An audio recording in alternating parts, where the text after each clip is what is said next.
Bonjour à tous et à toutes. Donc il est 9h42 ce samedi 13 mars 2021 et donc je fais cette vidéo dans la thématique livre. Et là je vais vous faire écouter une interview je suis née en Côte d'Ivoire, d'origine ivoirienne, et d'un ancien président ivoirien. Et j'ai écouté ça dans la semaine et j'ai trouvé ça intéressant. J'ai même pris quelques petites notes de ce qu'il a dit. Et je trouvais ça plutôt intéressant, en tout cas, d'aborder ça sur la thématique livre. Donc, le titre, c'est « Notre combat est un combat pour notre dignité ». Bon, c'est... Moi, j'ai une foi en l'Afrique. C'est tout. Et je fais ce qui me semble bon pour l'Afrique. C'est ça que je fais. Le reste, c'est pas important. Celui qui veut être riche, il ne faut pas qu'il vienne faire la politique. Si quelqu'un fait la politique et qu'il devient riche, c'est qu'il est voleur. La politique n'est pas là pour enrichir les gens. En politique, on te donne les moyens pour que tu vives correctement, mais il y a un travail à faire. Si celui qui veut être riche, il fait des affaires. Donc ça, c'est le premier point sur la question de la politique, puisqu'il dit la politique n'est pas faite pour être pour que des personnes s'enrichissent. Je ne sais pas si finalement je vais peut-être je vais aborder directement chaque partie voilà. Donc la politique n'est pas faite pour être riche. La politique, comme elle avait été pensée auparavant, à l'époque gréco-romaine, c'était souvent la classe bourgeoise, la classe riche, qui en effet le faisait de manière, on pourrait dire, quasi bénévole, et avec leurs propres ressources. Et donc avec leurs propres ressources, ils investissaient dans la société, dans la cité, et donc pour créer, il y avait différentes catégories. Dans la catégorie ce qu'on appelle les jurisconsultes, et le clergé également, et la catégorie paysanne. Et effectivement, ça n'avait pas été... à l'origine, la politique était une question de valeurs que des individus souhaitaient défendre. Mais aujourd'hui, au jour d'aujourd'hui, nous ne sommes pas dans cette configuration. Avec le temps, la société civile a pris conscience qu'il y avait une nécessité de faire en sorte que les personnes qui représentent la politique soient protégées, qu'ils puissent bénéficier d'une immunité, mais en plus de ça, qu'ils puissent bénéficier de revenus qui fassent qu'ils ne puissent pas être influencés par des acteurs. Ce qu'on appelle acteurs, c'est des personnes morales ou personnes physiques de la société civile, hein. Et voilà, donc, et que ça influence après leur choix de politique de la société civile. Donc c'est pour prévenir un risque, celui de la corruption notamment, que la société civile a mis en place, a donné les moyens aux représentants au représentant national pour assurer sa mission. Mais quand il dit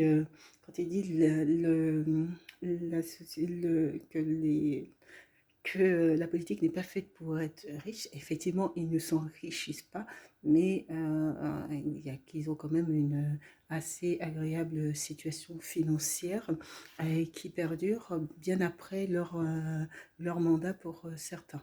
Ce qui peut être compréhensif sur des hauts fonctions, comme la présidence de la République. Mais il y a quand même, ils ont quand même des avantages, que ce soit pendant leur mandat et après leur mandat, et même cet avantage qui peut être maintenu aussi durant la période de retraite. Les cotisations ne sont pas les mêmes. Ça peut se comprendre, mais bon, après ça se discute. Mais quand il dit que la politique n'est pas faite pour que les gens s'enrichissent. Il y a quand même des hommes politiques qui s'enrichissent avec la politique. Et il y a des hommes d'affaires à l'inverse qui eux vont œuvrer pour permettre justement, pour rentrer dans la politique, pour pouvoir défendre leurs valeurs. Euh, Ça a été le cas notamment du défunt Dassault, oui, je crois que son prénom c'est Olivier. Euh, et, donc il y a des hommes d'affaires qui vont faire le choix de laisser leur affaire pour rentrer en politique, pour pouvoir défendre des idéaux. Voilà. Mais la politique n'appauvrit pas les personnes, c'est totalement faux. Il ne devient pas professeur, il ne devient pas journaliste, il ne devient pas caméraman, il ne devient pas homme politique. Ce n'est pas des métiers où on devient riche, ça. Ce n'est pas des métiers où on devient riche. Ça, c'est la première leçon que je voulais tirer. La deuxième leçon, c'est que tu peux partir de zéro et tu peux arriver au sommet. Pourvu que tu saches dès le départ où tu veux aller. Et que tu prends les moyens pour arriver où tu veux arriver. Je me rappelle toujours d'une discussion que j'avais avec mes amis au lycée classique. On était un homme qui voulait devenir président. Chacun dit va devenir président. Et il y en a un qui m'a dit, moi je vais d'abord faire les affaires, parce que sans argent on ne peut pas faire la politique, on ne peut pas devenir président. Et je lui ai dit, moi, c'est parce que je ne vais pas faire les affaires, que je vais être pauvre, que je vais avoir les mains propres et que je vais devenir président. Aujourd'hui, mon ami, il a eu beaucoup d'argent, effectivement. Il a beaucoup d'argent, mais il n'est jamais devenu président. Il n'a jamais même été candidat. Voilà.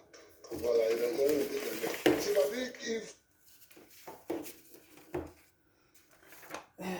C'est-à-dire qu'il a dit pas mal, celui qui veut devenir il ne faut pas faire de la politique, mais sur ça, je ne pense pas que la politique appauvrisse, en tout cas, du moins, les individus. Tu peux partir de zéro et tu peux arriver au sommet. Il y a des individus, effectivement, qui sont arrivés à grimper les échelles, ou en tout cas à monter dans l'ascenseur social, et qui sont parvenus, effectivement, à occuper des postes aux responsabilités. Il faut savoir ce que tu veux à l'avance et il ne faut pas être opportuniste. Après, c'est la question de qu'est-ce que l'opportunisme.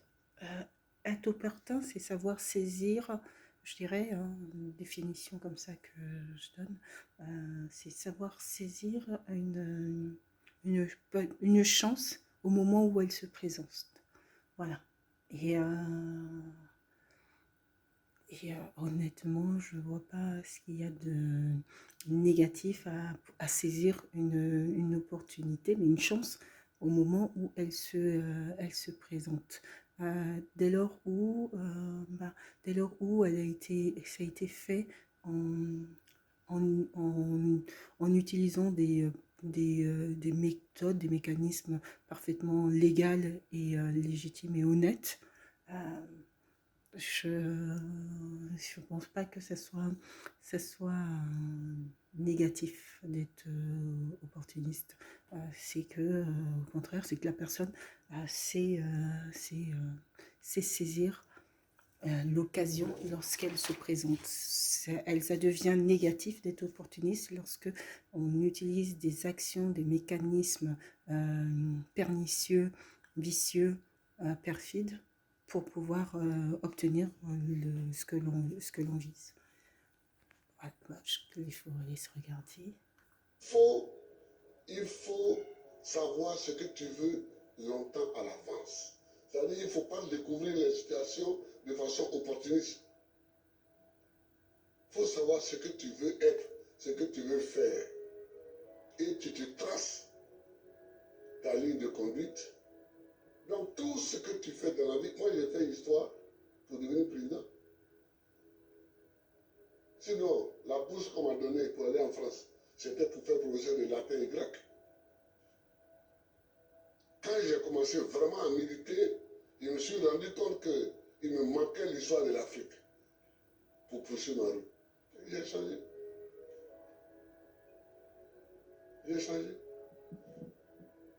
Et j'ai fait l'histoire parce que c'est ça qui me manquait pour connaître d'où on vient et où on peut aller en connaissant d'où on vient. Je vois des gens qui découvrent qu'il y a un fauteuil à côté, ils peuvent s'asseoir dessus. On ne s'assoit pas dessus comme ça. Le fauteuil, il est à côté, il semble vide, mais il a un propriétaire. Donc, là, oui, il y a des gens qui voient un fauteuil. Mais par contre, ce qu'il a dit et qui me paraît vrai, c'est lorsque tu as un projet, une visée, il faut te fixer les objectifs et avancer pour que ton projet puisse aboutir. Et ça, je pense que c'est fondamental, et, en effet, de ne pas oublier quel est l'objectif et finalement, mais, limite, peut-être l'écrire. Écrire, c'est l'objectif pour tout mettre en œuvre, pour pouvoir parvenir à cet objectif. Et comme c'est un témoignage, et c'est un petit message que voilà, que j'émets également. Et si c'est pas, comment dire ça, l'être humain a quelque chose d'assez contradictoire, et c'est dans plein d'aspects. Voilà, c'est l'individu, hein, qui peut avoir sur certains aspects des positions qui peuvent paraître contradictoires. Après, il faut essayer de creuser pour en savoir, plus. Mais ça, les vidéos que je réalise sont des vidéos qui permettent d'aborder des sujets, hein, vivre. C'est la question aussi de comment toute une jeunesse et des jeunes adultes luttent pour pouvoir s'en sortir dans des sociétés civiles qui ne sont pas prévues, ne sont pas voulues pour leur émancipation, épanouissement dans les meilleures conditions possibles. Et, euh, et donc, il se pose toujours la question. Ces vidéos que je réalise donc, ont une part aussi de témoignage, hein, puisque c'est aussi faire part aussi de son parcours, pour pouvoir pour avoir aussi une réflexion sur les choses, sur la vie de manière globale. J'ai 38 ans. C'est pas jeune, c'est pas vieux, voilà, je dirais que c'est plutôt dans l'âge moyen. Euh, et, euh, et donc ce type de témoignage peut embêter les individus, mais j'ai envie de vous dire que aucune obligation est imposée à un individu de regarder ces vidéos. Si finalement tu regardes ces vidéos, c'est que quelque part ça te porte un intérêt, euh, soit un intérêt vicieux, ce qui est possible, soit un intérêt parce que ça te permet d'apporter une réflexion aussi sur la vie, sur les événements de la vie, sur le monde dans lequel nous vivons, sur la question, la louange, la foi. Donc voilà, mais il n'y a aucune obligation de regarder ces vidéos. Donc voilà. Donc ça c'est ce que je voulais je voulais dire dans un premier temps. Donc c'est aussi une part de témoignage, parce que le témoignage ça fait évoluer. Et si finalement le témoignage te pose souci, c'est que peut-être que ça te renvoie à ta propre histoire et à tes propres incompréhensions, finalement, parce que lorsqu'un témoignage voilà, quand je regarde pas mal de documentaires, j'écoute des témoignages et je prends les témoignages comme ils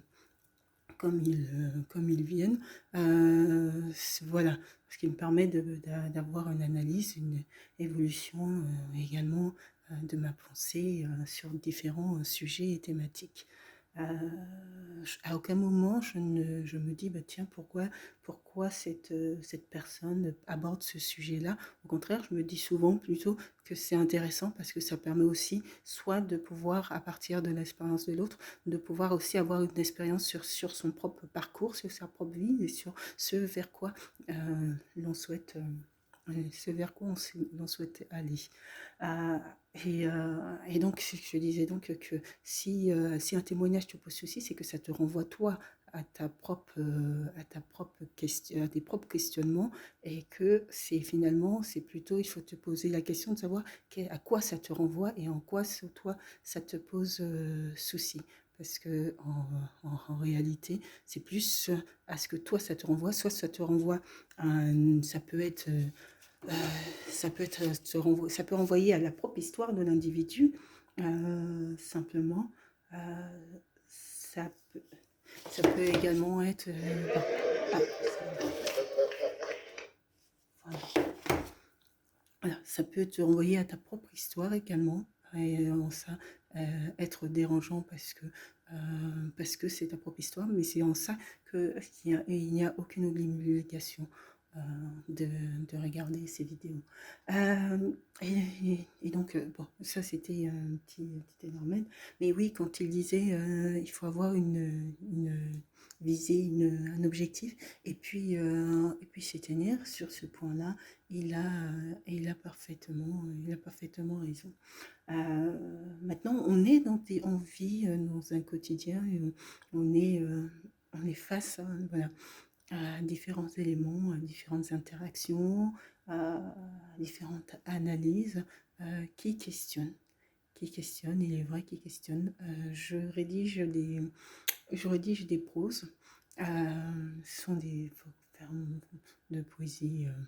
Et donc ce que je souhaite développer.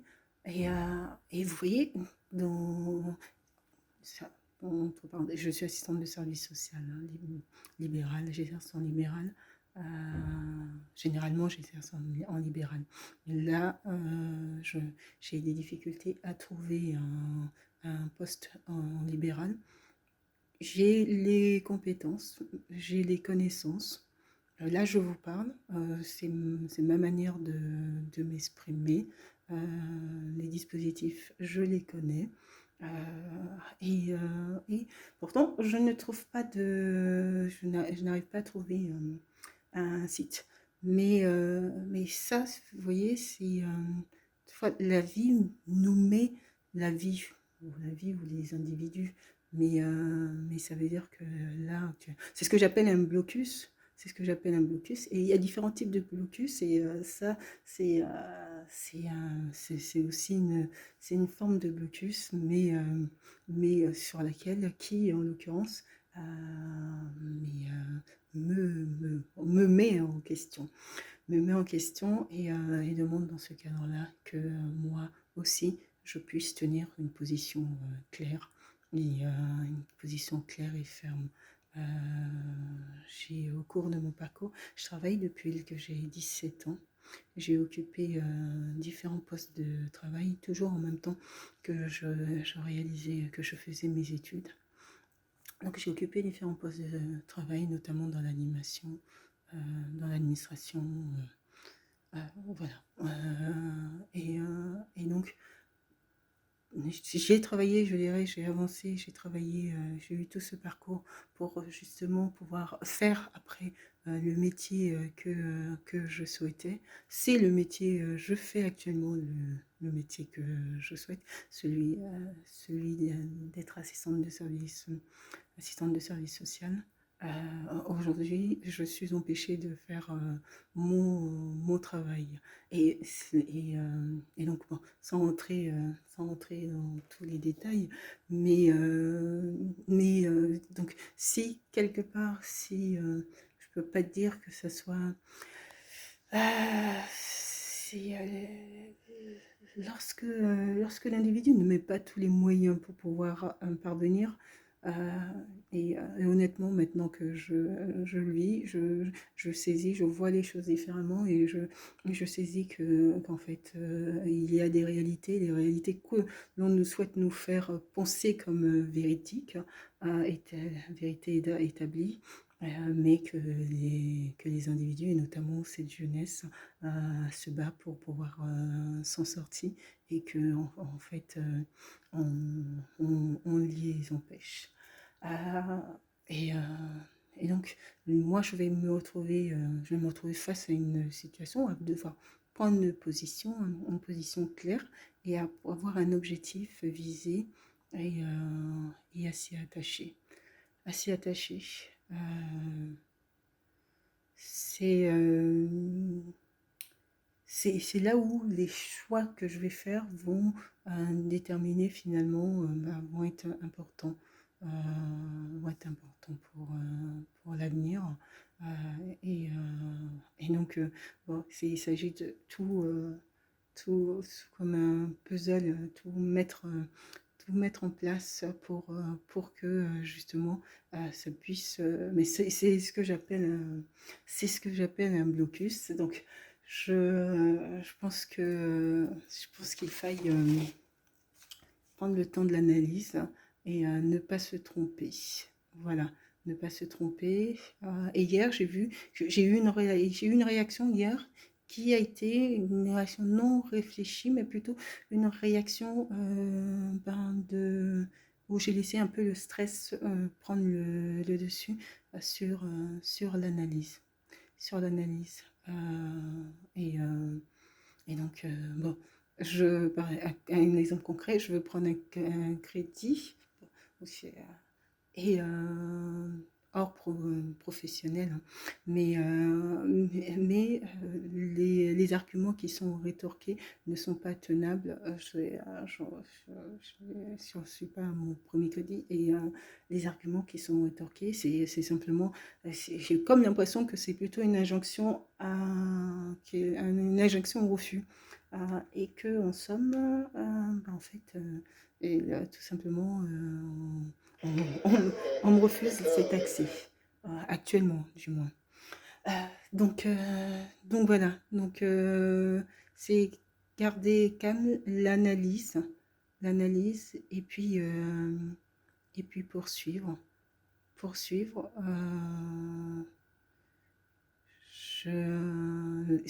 La question, parce qu'en fait, là, c'est plus la question du temps, ce que j'appelle la grève du zèle, c'est que, en fait, c'est le temps qu'il faille attendre avant d'avoir un prochain site.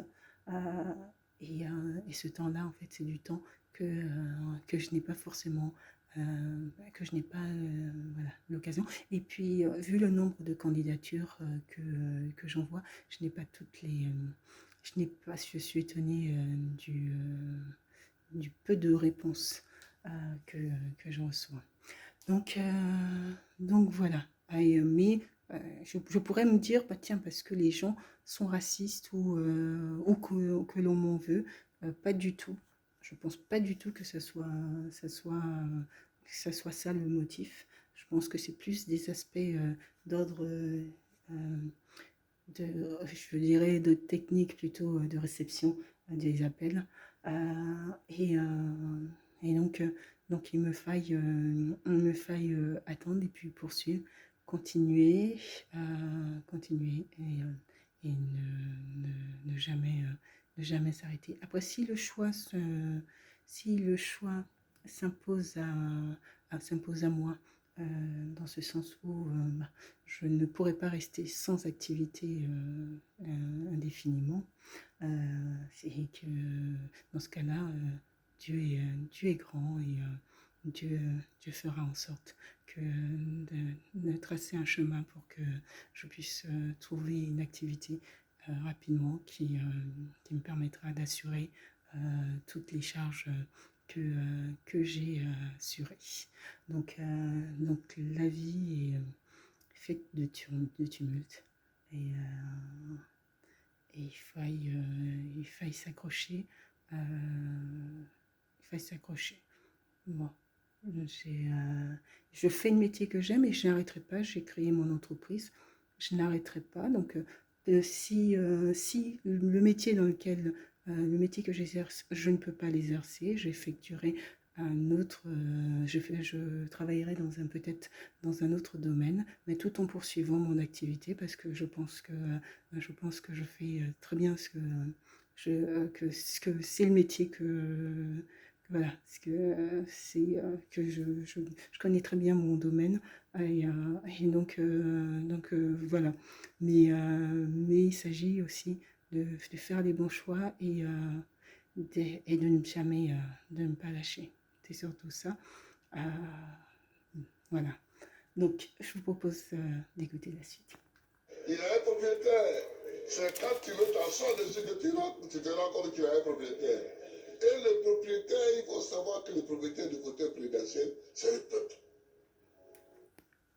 Il vient parler. Là, il a très bien parlé. C'est le peuple. C'est le peuple véritablement qui détient en tout cas cette forme de souveraineté et qui est en mesure de pouvoir définir qui va mener la politique de la nation. Et donc, c'est le peuple. Et ça, c'est vraiment primordial. Nos dirigeants sont à la tête du pays. Ils mènent leur politique pendant 5 ans ou 4 ans dans d'autres pays, mais ils sont amenés à être changés justement. Cette diversité, ce renouvellement des dirigeants politiques, c'est ce qui fait l'intérêt. C'est ce qui fait l'intérêt aussi de la politique en soi, puisque c'est de la politique et que la politique, c'est d'apporter des nouvelles idées à la société civile et que voilà, qu'il y a besoin de remaniement, il y a besoin de coalition, il y a besoin voilà, de vie au sein de la politique, même si la politique est un éternel recommencement, ce qui veut dire que un président d'aujourd'hui, qui ne sera peut-être pas président demain au prochain mandat, peut redevenir au mandat suivant. Voilà. Il faut toujours savoir ça, que c'est le peuple. Tu as beau être ce que tu es, si tu ne sais pas que c'est le peuple et que tu ne te conduis pas en conséquence, tu ne peux pas t'asseoir dessus. C'est tout ça que moi j'ai envie que les Africains sachent. Et puis, il faut aimer son pays, il faut aimer l'Afrique. L'Afrique est une terre qui a subi tellement d'épreuves. Je ne sais pas si dans le monde, il y en a qui ont subi autant d'épreuves que nous. Les Juifs aussi ont subi beaucoup d'épreuves. Mais nous, les Noirs africains, tout le monde s'est assis chez nous. Esclaves, esclaves de maison, esclaves de la tête négrière, colonisés, torturés culturellement, parlant les langues des autres. Tout ça, décolonisés. Nous, on a des grands combats à mener. Et les grands combats que nous avons à mener, ce n'est pas pour se venger des gens, c'est pour au moins être homme aussi, comme les autres. C'est ça qu'on appelle la dignité. Que quand tu passes, il faut qu'on sache au moins que c'est un homme qui passe. C'est tout. C'est tout ce que nous voulons. C'est tout ce que nous recherchons. On ne cherche pas à dominer ceux qui nous ont dominés hier, à nous vendre. Je vais arrêter.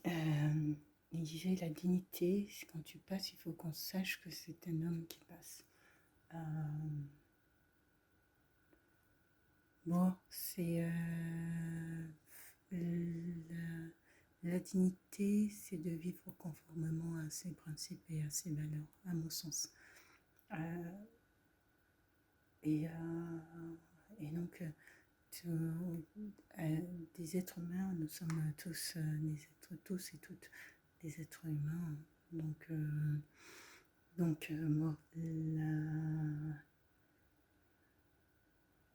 la dignité, dignité, c'est d'être conforme à ses principes. Je pense que dès lors où on est conforme à ses principes, on est digne. Déjà, on est digne au regard de soi-même, hein. Et puis, et si on est digne par rapport à soi-même, on sera aussi digne par rapport au regard des autres. Euh, donc, la dignité, c'est véritablement vivre conformément avec ses principes et ses valeurs. Donc, je suis convaincue que pour moi, la vie recèle de nombreuses complexités et que les situations sont différentes et divergent. Et ce que certains peuvent estimer être indigne, je ne suis même pas convaincue qu'ils en prennent tout le sens. Et, je voilà, je pense que c'est la dignité, c'est comment cet individu, je poserais plutôt la question de savoir est-ce que tu te sens digne. C'est c'est pas seulement le regard, euh, c'est pas seulement le regard que peuvent poser les autres, parce que le regard que peuvent poser les autres dépendra du regard que tu poses toi sur toi-même. Donc la dignité, c'est d'abord toi par rapport à conformément à tes principes.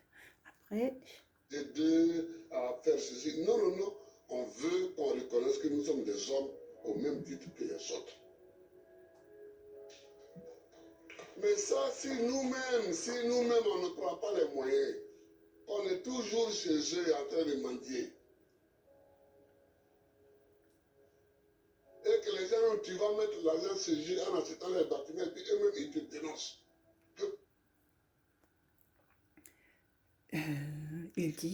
il parle d'un élément important. Il dit, si tu es toujours chez les gens en train de mentir, le, et ici un élément parce que il l'associe, c'est un des éléments hein, de la dignité. De toute façon, la liberté repose sur l'indépendance. Et l'indépendance, c'est aussi l'indépendance financière, entre autres. Et quand il dit, si tu es toujours chez les gens en train de mendier, ce qui veut dire, et ça je trouve ça, il faut vraiment saisir ça parce que c'est très important.